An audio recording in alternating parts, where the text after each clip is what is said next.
A woman vanishes in 13 minutes. A paralyzed man disappears from his sister's front porch in broad daylight, with witnesses watching.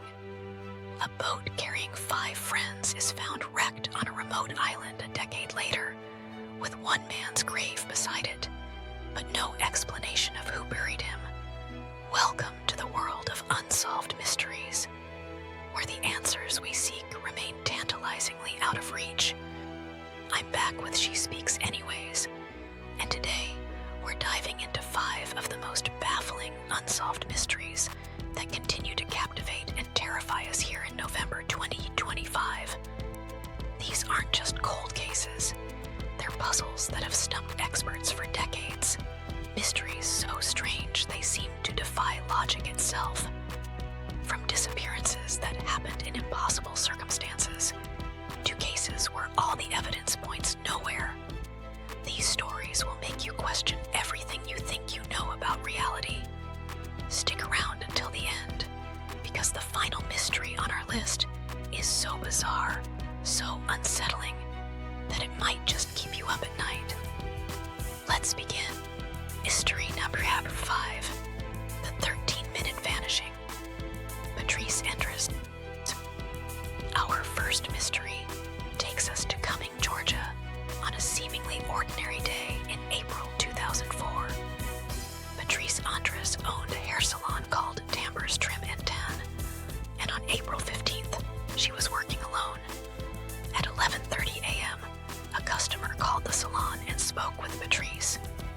Everything was normal. At 11:43 a.m., just 13 minutes later, another customer arrived at the salon for her scheduled appointment. The door was unlocked. Patrice's car was still in the parking lot. Her purse, keys, and lunch were all inside, but Patrice was gone. Let me repeat that. In a window of 13 minutes, Patrice Endres vanished without a trace. There was no sign of struggle, no blood, no broken glass, nothing disturbed. The only thing missing was Patrice herself. And here's what makes this case even more chilling. Her shoes were left behind. She disappeared barefoot. For 600 days, her family and police searched desperately for any clue about what happened to Patrice. Then, in December 2005, exactly 600 days after her disappearance, a hunter found human remains in a wooded area about 10 miles from the salon. Dental records confirmed it was Patrice, but this discovery only deepened the mystery rather than solving it. The location where Patrice was found had been searched multiple times during the investigation. How did her body end up there? Why was it not found earlier? And most disturbingly, forensic analysis revealed that Patrice had not been dead for the entire 600 days. The condition of her remains suggested she had been alive for at least some portion of her captivity. What happened to her during that time? Who took her, and why? The investigation uncovered several suspects and strange details. Patrice's husband at the time became a person of interest, though he was never charged. There were reports of a suspicious man seen near the salon that day. Some witnesses mentioned seeing a white van in the area, but none of these leads went anywhere concrete. What makes Patrice's case especially haunting is the precision of the abduction. Whoever took her had an incredibly narrow window of opportunity, just 13 minutes. They had to have been watching, waiting, ready to act the instant she was alone. They had to know her schedule, her patterns. This wasn't random. This was planned. Her son, Rob Endres, became deeply involved in trying to solve his mother's case. He underwent hypnosis in hopes of recovering repressed memories that might help. He followed every lead, pursued every theory. The case was even featured on Netflix's reboot of Unsolved Mysteries, bringing renewed attention to Patrice's story. But as of November 2025, despite all the investigation, all the theories, all the attention, we still don't know who killed Patrice Endres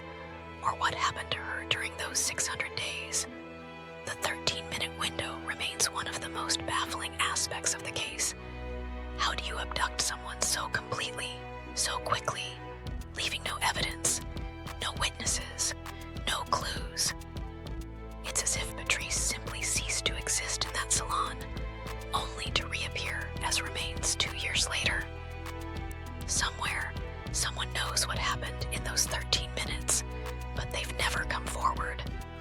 And so, Patrice's case remains unsolved, a reminder that sometimes people can vanish in the blink of an eye, leaving nothing but questions behind. Mystery number 4, the impossible disappearance. Owen Parfitt. Our next mystery takes us back to June 1763 to the English countryside in Shepton Mallet, Somerset. Now, you might be thinking that an 18th century case is too old to still be relevant, but the circumstances of Owen Parfitt's disappearance are so impossible, so thoroughly documented by witnesses, that historians and mystery enthusiasts still debate it over 260 years later. Owen Parfitt was in his 60s and completely paralyzed. He couldn't walk. He couldn't stand. He couldn't move without assistance. On a warm summer evening, his sister Susanna settled him in his chair on the front porch of their cottage, just as she did every day. Owen sat there, facing the road, completely immobile in the fading sunlight. Across the road, farm workers were finishing their day's labor in clear view of the Parfitt cottage. Susanna went inside to prepare supper. She was gone for less than an hour. When she returned to bring Owen inside for the evening meal, his chair was empty. Owen Parfitt had vanished. Here's what makes this impossible. The farm workers testified that they had been watching the cottage the entire time. They saw no one approach. No one walked up to the porch. No carriage stopped by. No one carried Owen away. One moment, he was sitting there, visible to multiple witnesses. The next moment, when they glanced back, he was gone. It was as if he had simply evaporated from his chair. The community immediately organized a search. They scoured the surrounding countryside. They checked every cottage, every barn, every possible hiding place. They dragged the nearby ponds. They searched the woods. Nothing. No trace of Owen Parfitt was ever found. No body, no clothing, no sign that he had ever existed beyond that chair on the porch. Now, let's consider the practical impossibilities here. Owen was paralyzed. He couldn't have gotten up and walked away. Even if somehow he had regained mobility miraculously, he was elderly and weak. He couldn't have gone far unnoticed. If someone had taken him, they would have needed to physically carry a full-grown man off that porch, down the steps, and away from the cottage, all while multiple witnesses were supposedly watching, and they would have had to do it silently and invisibly. Theories have abounded for centuries. Some skeptics suggest the farm workers weren't actually watching as closely as they claimed, that there was a brief window where their attention was elsewhere, and someone quickly absconded with Owen. But this doesn't explain why no one saw anything suspicious before or after. No strangers in the area, no suspicious activity, no preparations for an abduction. Others have proposed that Owen's family was involved, that Susanna or other relatives had reason to get rid of him and stage the disappearance. But again, this doesn't explain the logistics. How did they move a paralyzed man with witnesses right across the road? Where did they hide him? Why was no body ever found? Some have suggested something even stranger, that Owen was taken by something otherworldly. In the 18th century, superstition was common, and there were whispers that Owen had been taken by the fairies or had experienced some kind of supernatural abduction. While modern minds might dismiss this, it speaks to how completely inexplicable his disappearance was, even to the people of his own time.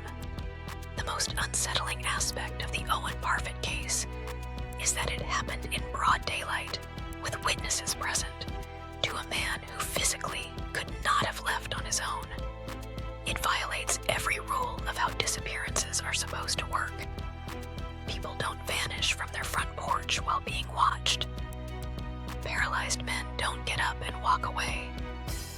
mysteries don't completely fail to turn up somewhere. And yet, Owen Parfit disappeared. He left his chair and was never seen again. Somewhere between one glance and the next, between one moment and another, he ceased to be in our world. Whether he was taken by human hands, met with a foul play that left no evidence, or experienced something even stranger, we will likely never know. His disappearance remains one of history's most impossible mysteries, a case where every explanation fails to account for the facts. Mystery number 3, the Sarah Joe. 5 friends in a ghost boat. In February 1979, 5 friends decided to go fishing off the coast of Maui, Hawaii.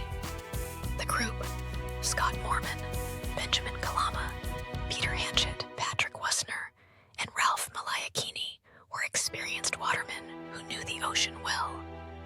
They took a small 17-foot Boston whaler boat called the Sarah Joe out into waters they had navigated many times before. It should have been a routine fishing trip. Instead, it became one of the Pacific's most enduring maritime mysteries. Shortly after the 5 men left shore, one of Hawaii's worst storms in years swept through the area. The winds were ferocious, the waves massive. The Sarah Joe never returned. Despite extensive Coast Guard searches, no sign of the boat or the 5 men was found. Their families were devastated, but eventually, most people assumed the boat had been destroyed in the storm and the men had drowned. It was a tragic but explicable loss, or so everyone thought. Then, in 1988, nearly 10 years later, something impossible was discovered on Taonki Atoll in the Marshall Islands, over 2,000 miles away from where the Sarah Joe had disappeared. A group of people exploring the remote, uninhabited atoll found a small boat wrecked on the shore. It was the Sarah Joe. But that wasn't the strangest part. Next to the wrecked boat was a grave, a makeshift grave marked with rocks and coral, clearly handmade with care. Inside the grave were human remains. Dental records would later confirm that the remains belonged to Scott Mormon, one of the 5 missing men. Someone had buried him there with respect, creating a memorial on this remote atoll in the middle of the Pacific Ocean. Now let's break down why this is so profoundly mysterious. First, how did the Sarah Joe make it 2,000 miles across the Pacific to the Marshall Islands? Even assuming the boat somehow survived the storm and was carried by currents, the journey would have taken weeks, possibly months.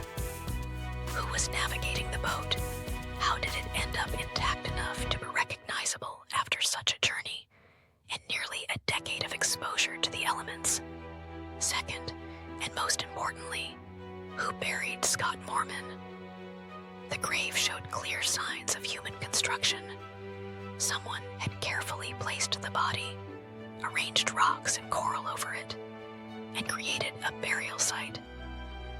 But Taonki Atoll is uninhabited. There's no permanent population there. It's one of the most remote places in the Pacific. Who was there to perform this burial? The possibilities are all deeply strange. Could one or more of the other 4 men have survived long enough to bury Scott before dying themselves? If so, where are their remains? Multiple searches of the atoll found no other bodies, no other graves, no signs of long-term survival. Did the boat drift to the atoll with Scott's body already aboard? And did some passing sailor or fisherman find it and bury him? If so, why didn't they report finding the boat? Why wouldn't they have removed the body for proper identification and returned to his family? Some have theorized that the boat drifted to another island first, where locals found it and buried Scott, before the boat somehow ended up at Taonki. But this doesn't match the evidence. The boat and grave were together at Taonki. They clearly arrived at the same time. Others have suggested that perhaps Scott was the only one who initially survived, that he managed to navigate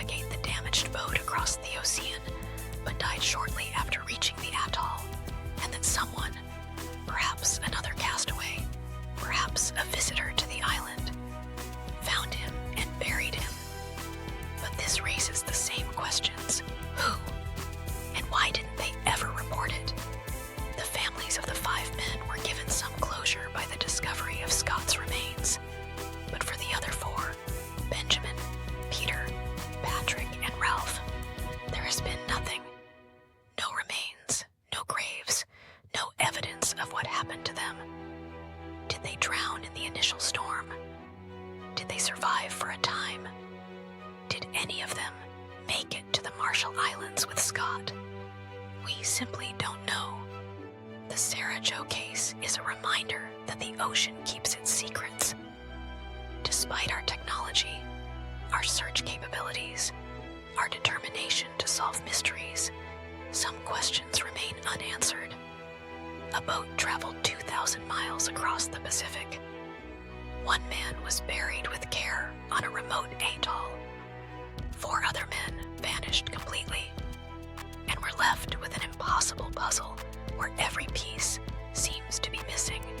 Mystery number 2, the morning abduction. Jodi Huisentruit, June 27th, 1995.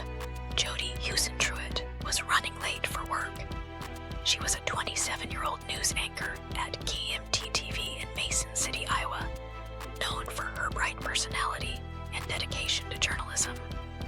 That morning, she was supposed to be on air for the morning news at 6 a.m.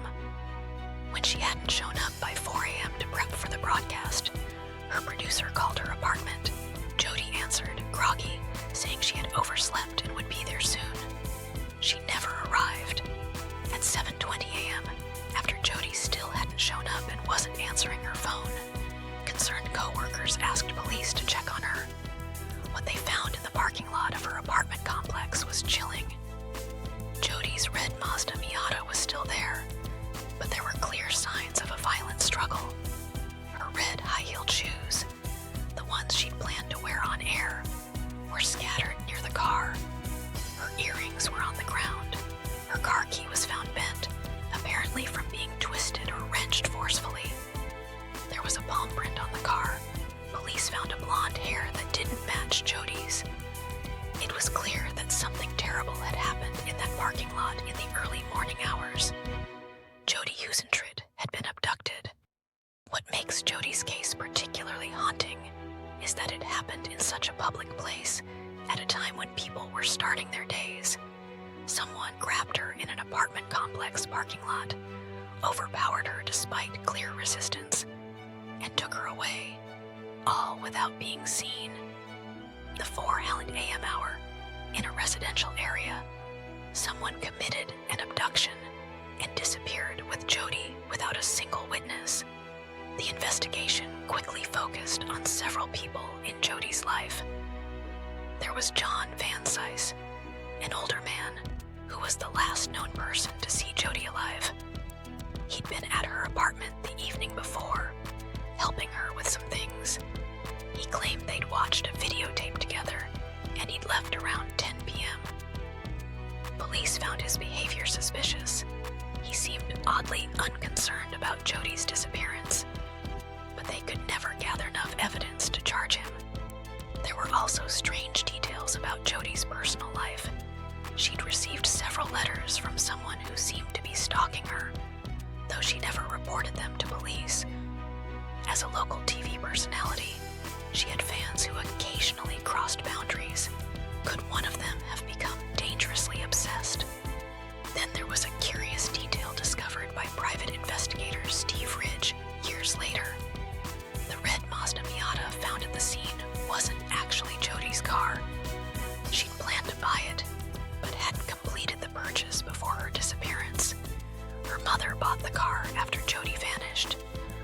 This raised questions about what Jodi was actually driving and whether the evidence at the scene was complete. There were also rumors about a relationship Jodi was in, supposedly with someone new, someone her close friends and family didn't know about yet. Could a jealous admirer or rejected suitor have snapped when they learned she was seeing someone? Could her new boyfriend have been involved?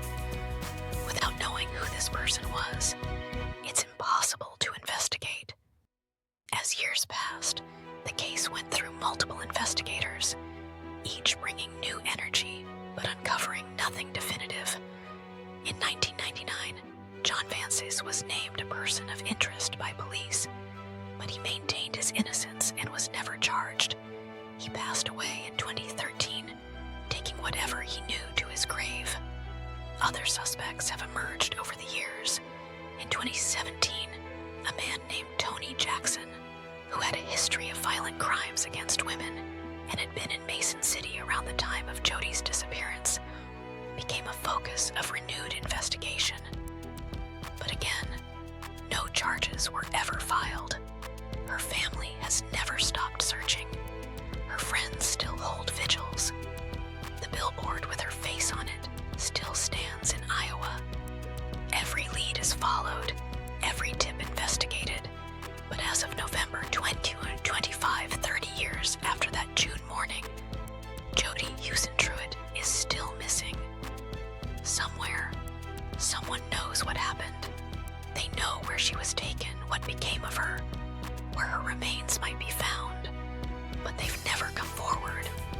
And so Jody's case remains unsolved, a promising young life cut short in a moment of violence, leaving behind only questions and heartbreak.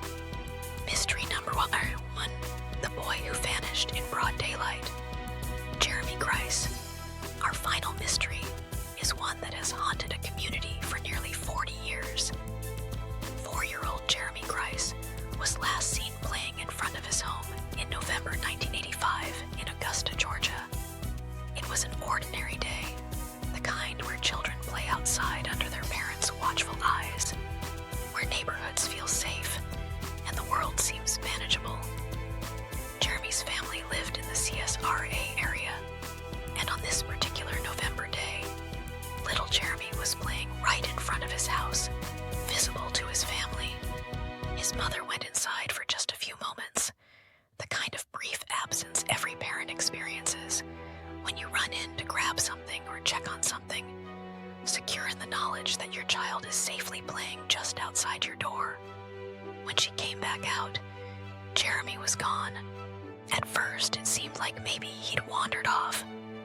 4-year-olds are curious, adventurous.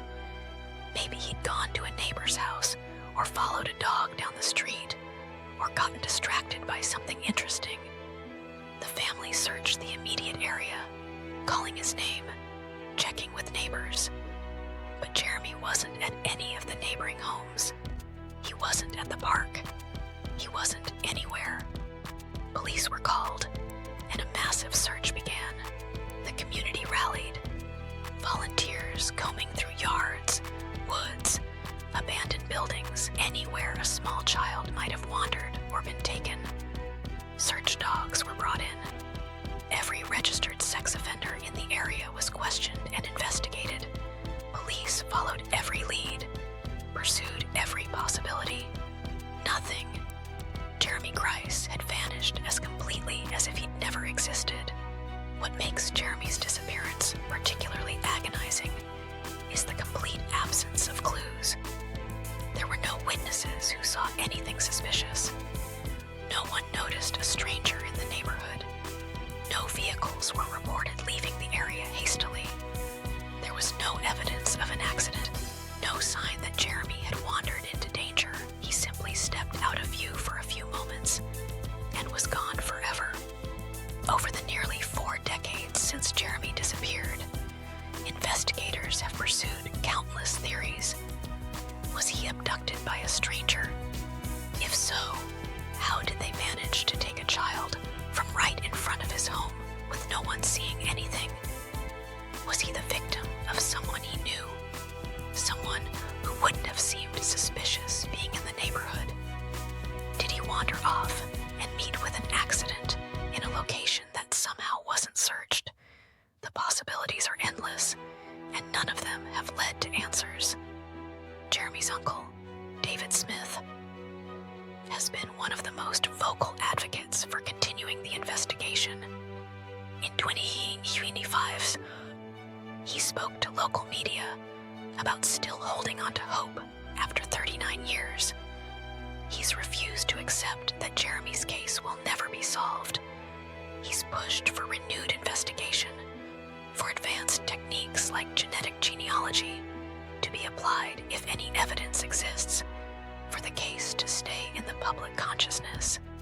Because that's what happens with cases like Jeremy's. They risk being forgotten. A 4-year-old boy who disappeared in 1985 isn't headline news in 2025. There are newer cases, more recent tragedies demanding attention.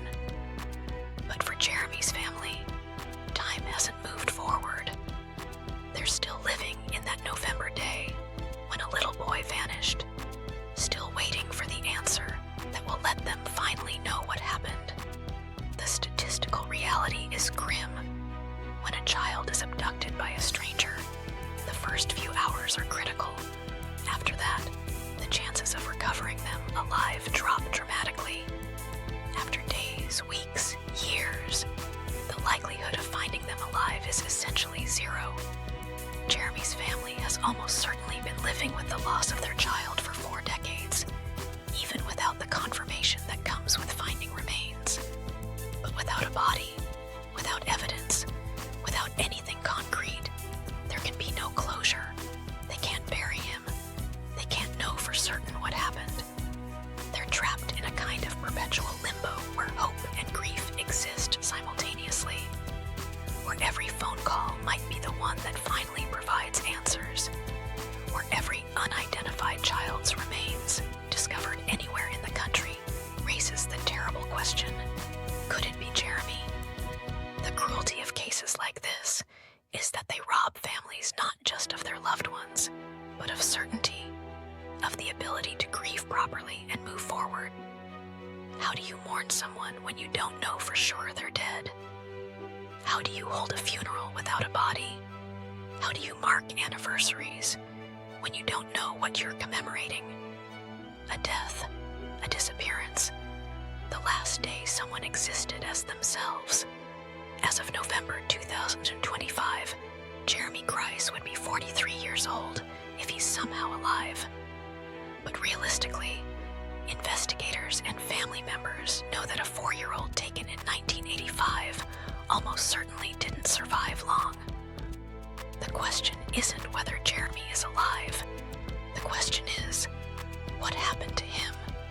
Where is he? Who took him? And why has there never been a single substantial lead in 40 years? Somewhere, possibly in an unmarked grave, possibly in a location that was searched, but where he wasn't found, Jeremy Grice's remains likely rest. Somewhere, maybe, someone knows what happened. Maybe the person who took him. Maybe someone who saw something suspicious that day and didn't realize it. Maybe someone who's been living with the secret for 4 decades, too frightened or too guilty or too implicated to come forward. These 5 mysteries: Patrice Andrus vanishing in 13 minutes, Owen Parfit disappearing from his chair with witnesses watching, the Sarah Jo and its mysterious burial, Jody Husentruid abducted from her parking lot, and little Jeremy Grice vanishing from his own front yard. They all share something in common. They happened in circumstances where they shouldn't have been possible. They occurred despite witnesses, despite evidence, despite every reason to believe we'd find answers. And that's what makes Unsolved Mysteries so haunting. They remind us that not every question has an answer, that sometimes people vanish and we never learn why or how, that evil can strike in broad daylight, in public places, when we least expect it. They strip away our comfortable illusions of control and certainty and force us to confront the reality that the world is sometimes inexplicable and cruel. But these mysteries also represent hope. Hope that someday someone will come forward with information. Hope that advancing technology, DNA analysis, genetic genealogy, digital reconstruction will crack cases that seemed unsolvable. Hope that families will finally get the answers they desperately need to find closure. If you have information about any of these cases, please contact the relevant authorities. Even the smallest detail, something you think might not matter, could be the key that finally solves a mystery that's haunted people for years or decades. Somewhere, there are families still waiting, still hoping, still seeking justice for their loved ones. What unsolved mystery haunts you the most? Are there cases you think we should cover in future videos? Let us know in the comments. And remember to like this video and subscribe to She Speaks